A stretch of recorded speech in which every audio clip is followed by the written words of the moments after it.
Bonjour à tous. Merci d'être ici présents en très grand nombre.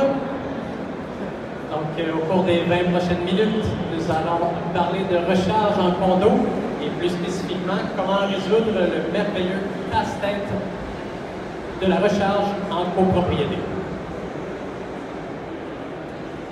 Avant de parler trop en détail de la recharge en condo, on va faire un petit survol des perspectives de marché des véhicules électriques au Québec en ce moment.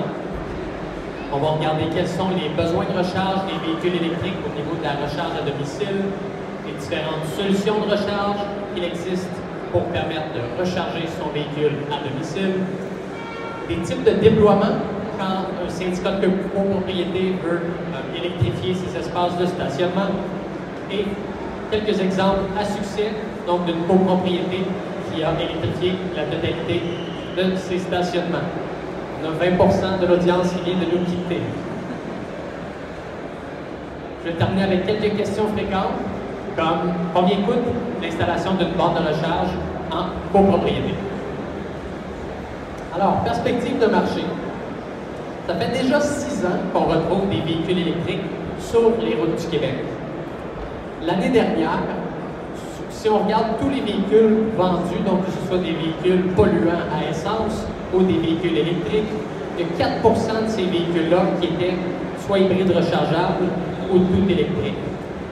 Ce qui veut dire qu'en date du 31 décembre 2018, on avait tout près de 40 000 véhicules électriques sur les routes du Québec. Si vous regardez le schéma qui est à l'écran, ça nous place un tout petit peu en avance de l'objectif du gouvernement qui est d'atteindre 100 000 véhicules électriques d'ici la fin de 2020. Pourquoi est-ce que je prends le temps de parler de statistiques et du marché des véhicules électriques dans une conférence sur la recharge en condo? Mais ce qui est important de saisir à ce niveau-là, c'est que les véhicules électriques, ils sont ici, ils sont arrivés et ils vont rester. Les véhicules électriques vont remplacer les voitures conventionnelles à essence. C'est pas la première fois que notre société va subir un changement du genre. Laissez-moi vous ramener un petit peu en arrière, en 1900, à New York, sur la 5e avenue. Vous voyez l'image à l'écran?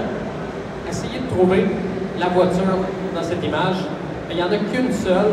On est au tout début du 20e siècle. Les gens, à ce moment, se promènent en calèche. Donc, le mode de transport le plus largement utilisé par la population new-yorkaise en 1900, c'était la calèche. Et bien, seulement que 13 ans plus tard, donc si vous regardez la deuxième photo, trouvez la calèche. Effectivement, il n'y en a plus. Donc, au tout début du 20e siècle, il y a eu un changement important dans la façon dont les gens se transportaient.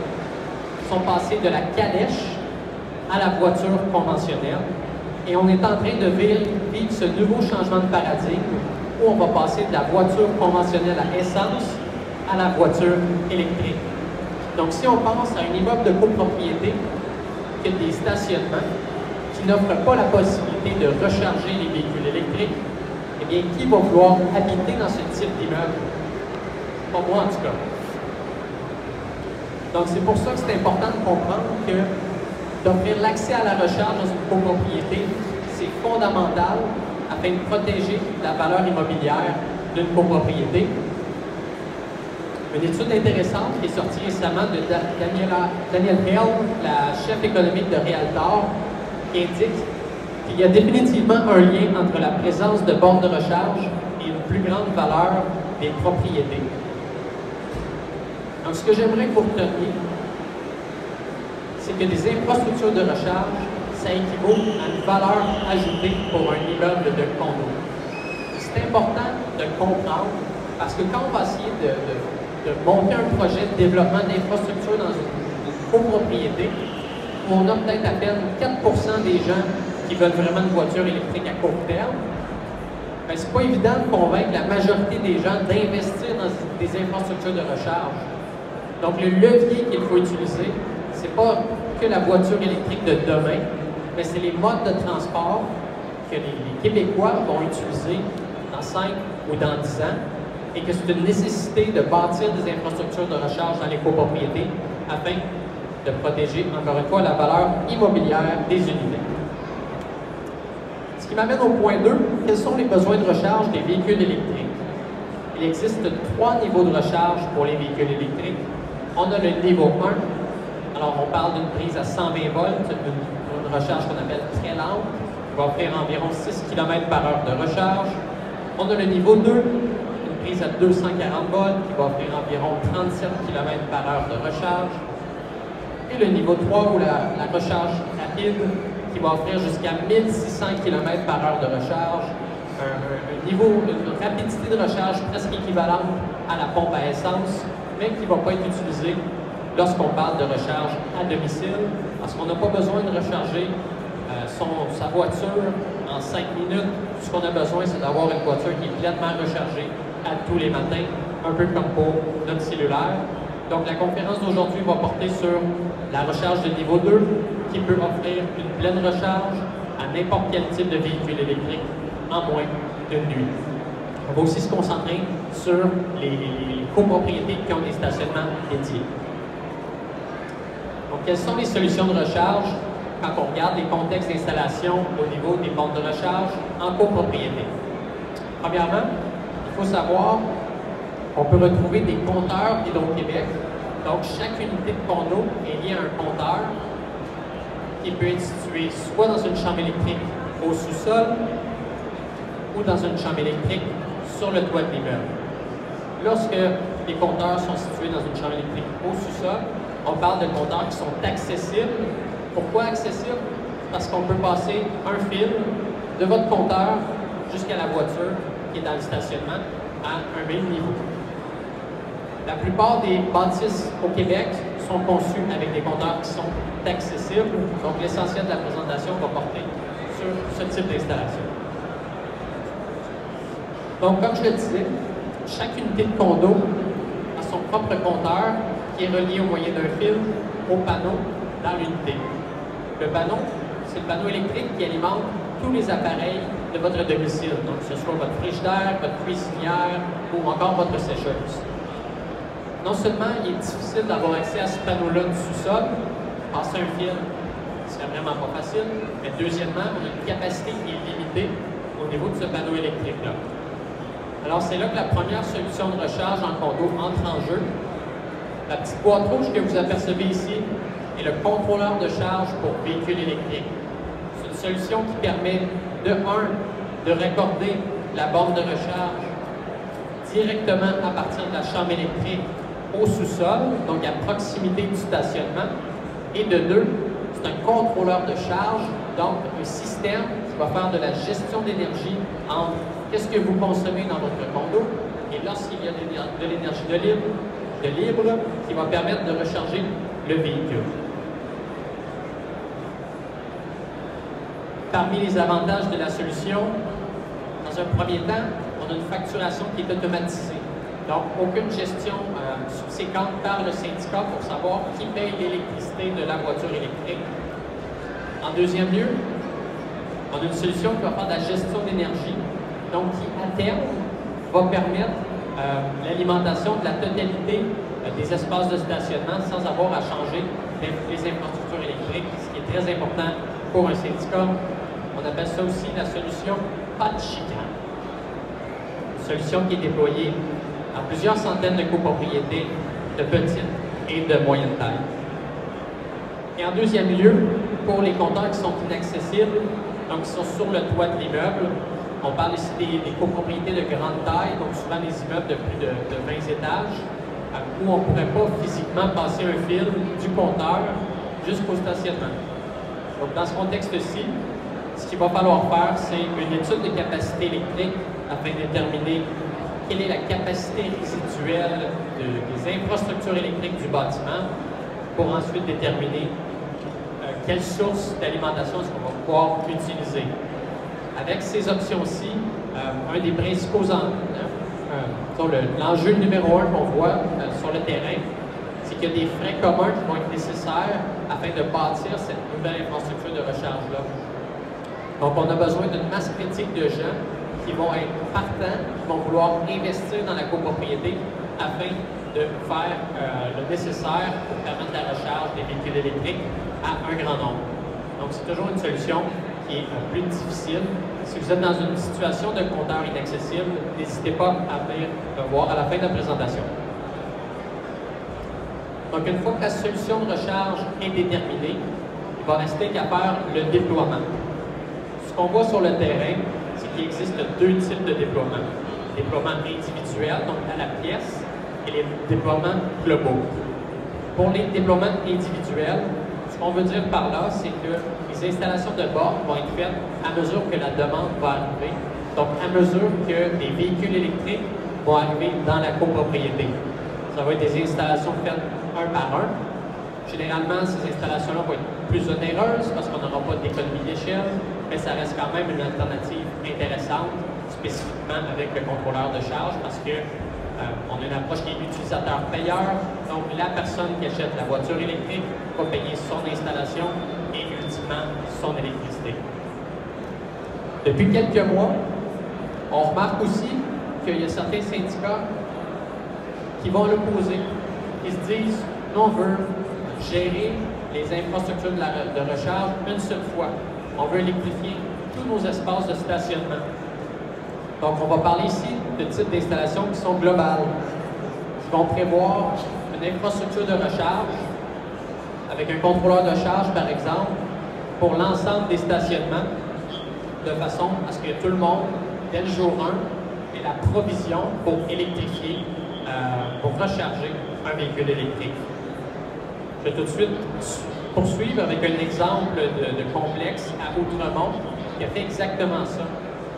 Le syndicat s'est dit, et les copropriétaires se sont dit, nous, on veut une installation uniforme, on veut le meilleur prix possible, on veut faciliter la revente de nos condos, donc on veut être compétitif avec les nouvelles tours qui se bâtissent en ce moment, qui prévoient souvent la recharge de véhicules électriques. Donc voici ce qu'ils ont fait. Un petit peu de détails sur la copropriété, donc c'est 23 unités, 26 stationnements. Qui montre un fait intéressant, un seul véhicule électrique au moment de réaliser le projet.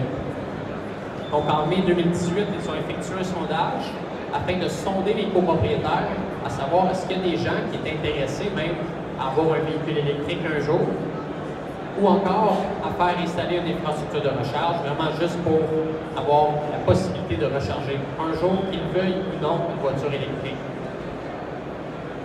Le sondage a déterminé que oui, la majorité des gens voulaient avoir la possibilité de recharger dans leur stationnement.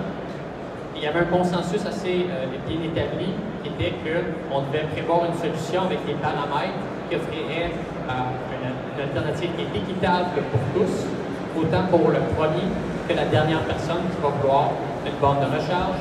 Et on voulait aussi offrir le choix à nos copropriétaires entre les différents niveaux de déploiement. Donc, au niveau de la recherche de solutions, ils ont déterminé que les compteurs étaient tous accessibles. Donc, ils ont choisi la solution du contrôleur de charge. Une fois que la solution a été choisie, ils ont fait un appel de soumission.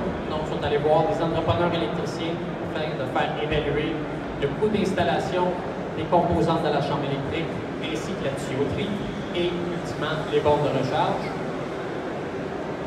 Et pour que ça passe, pour que ça aille de l'avant, on avait besoin d'un vote afin que la majorité des copropriétaires veuillent bien payer les sommes dues pour un tel projet.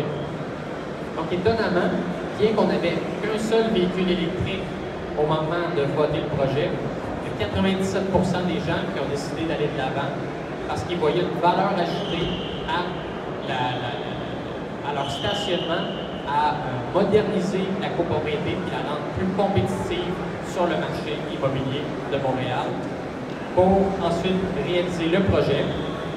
Donc, on a 21 contrôleurs de charge qui ont été installés soit dans la chambre électrique ou au niveau des murs adjacents.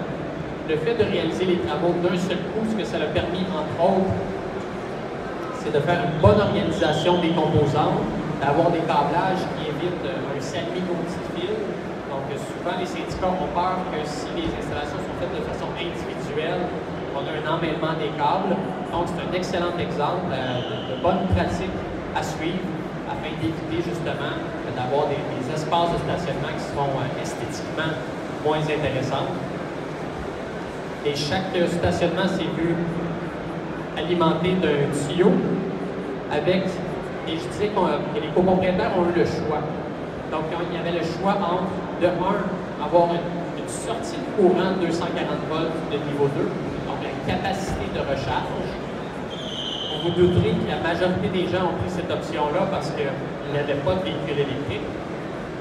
Et le copropriétaire avec un véhicule électrique, quant à lui, il a pris le forfait complet, donc le forfait avec la borne de recharge, afin de pouvoir, dès la fin du projet, recharger son véhicule électrique. Donc, on parle ici d'un immeuble qui est 100% prêt à accueillir les véhicules électriques. Un exemple à succès à Montréal, qui, je pense, peut servir d'exemple pour différents autres syndicats qui auraient à passer au fil des mêmes étapes dans les prochains mois ou les prochaines années. Au niveau des questions fréquentes qu'on se fait poser en ce qui a trait à la recharge en copropriété, question qui revient souvent, est-ce que qui devrait s'occuper des installations de bornes de recharge? Donc, bien évidemment, on a besoin que ce soit un maître électricien qui est détenteur d'une licence de la RVQ, donc de la Corporation des maîtres électriciens du Québec. C'est ces professionnels-là qui vont vous assurer que les travaux sont faits de façon sécuritaire, qui sont assurés pour la copropriété et faits dans les règles de l'art. Il y a 3 entrepreneurs électriciens au salon aujourd'hui. Donc, on a M. Baudouin électrique juste ici à ma droite.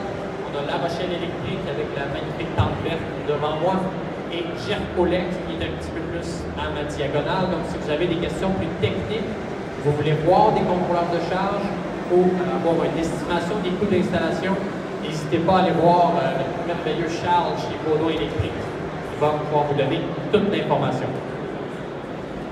Combien coûte l'installation d'une borne de recharge en copropriété? Bien sûr, ça dépend. Donc, ça va dépendre de plusieurs facteurs. Dans un premier temps, quelle est la source d'alimentation de la borne de recharge? Est-ce que la source électrique était suffisante initialement? Donc, ça va faire varier le coût de façon significative. Ensuite, quelle est la distance entre la borne de recharge et la chambre électrique? Donc, si on a un stationnement qui est collé sur la chambre électrique, ça va coûter beaucoup moins cher que si notre stationnement est à 250 pieds de la chambre électrique, parce que ça va nécessiter beaucoup plus de travail, beaucoup plus de matériaux et coûter plus cher. Et ultimement, est-ce qu'on a un stationnement extérieur qui va nécessiter de l'excavation? Est-ce qu'on est dans un stationnement multi-étage qui va nécessiter des percements, d'affecter la membrane? Donc, c'est tous des facteurs qui peuvent influer le coût d'installation. Donc, en moyenne, on parle de 3 000 $ par installation dans une copropriété, avec une variation de 2 000 à 6 000 $. Donc, ce qui fait varier, encore une fois, le coût, c'est la source d'alimentation, la distance entre la chambre électrique et le stationnement, et si on va avoir de l'excavation ou des percements qui vont être nécessaires. Et dernière question qui nous vient souvent, peut-on utiliser une prise 120 volts existante dans les aires communes pour recharger le véhicule électrique? Donc, une prise qui est là pour passer la balayeuse ou qu'on appelle une prise d'utilité couramment. La réponse est non. L'article 86.306 du Code de construction du Québec nous dit que chaque prise de courant servant à la recharge de véhicules électriques doit, dans un premier temps, être sur un circuit dédié. Donc, les prises d'utilité qui sont généralement dans une copropriété ne sont pas sur un circuit dédié. On va avoir plusieurs prises de courant sur un même circuit, ce qui fait que si on avait 2 appareils branchés en même temps, le circuit sauterait, ce qui n'est pas tolérable. Deuxièmement, on a besoin d'une dérivation d'au moins 20 ampères. Les prises de courant qui sont généralement dans une copropriété sont sur un câble de 15 ampères, ce qui fait que si on branche une voiture électrique, une charge continue, on risque de faire chauffer les composants et causer un usage prématuré. Et on a besoin que ce soit une prise simple de type CSA 520R, alors que les prises couramment utilisées, c'est des prises doubles. Donc, on pourrait brancher 2 appareils en même temps et, encore une fois, causer le problème de faire sauter le disjoncteur. Donc, fortement déconseillé d'utiliser les prises 420 volts d'utilité dans une copropriété. Je vous remercie pour votre écoute sur cette conférence qui traite de la recharge en condo. Si vous avez des questions, n'hésitez pas à venir me voir ou voir mes collègues au kiosque 531. Ça me fera plaisir d'y répondre. Merci.